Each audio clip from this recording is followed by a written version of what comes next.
அடிப்படை சட்டம் தெரியாத அமைச்சர்களும் அதிகாரிகளும் இருக்கிற வரைக்கும் அதை முறையா எடுத்து சொல்லாத அதிகாரிகள், அடிப்படை சட்டம் தெரியாத அமைச்சர்கள், அதை முறையா எடுத்து சொல்லாத அதிகாரிகள், இந்த 2 பேர் இருக்கிற வரைக்கும் நமக்கு இது போன்ற சோதனைகளை இருக்கத்தான் செய்யும். 2008 பலமுறை நம்ம இங்க பேசிட்டோம்.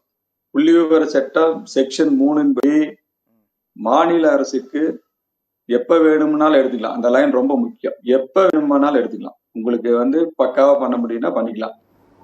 அப்படி அந்த அடிப்படையில இப்ப 2010க்கு முன்னாடி பாத்தீங்கன்னா 83ல அம்பாசங்கர் கமிஷன் மாநில அரசு எடுக்கலையா? 71ல சட்டநாதன் எடுக்கலையா? இது எல்லாமே இவங்க கவர்மெண்ட்ல எடுத்துட்டு இவங்க இதை வச்சுக்கிட்டு இவ்வளவு டேட்டா, அதாவது மாநில அரசு 2 முறை எடுத்து நீங்க 69% வரையறுத்து இடஒதுக்கீடு கொடுக்குறீங்களே, எப்படி கொடுத்தீங்க? இடஒதுக்கீடு கொடுக்கறதுக்கு மாநில அரசுக்கு உரிமை இருக்கு. அதை எப்படி கொடுக்கணும்னு வரையறுக்கிறதுக்கு சாதிவாரி கணக்கெடுப்பு போயிருமா?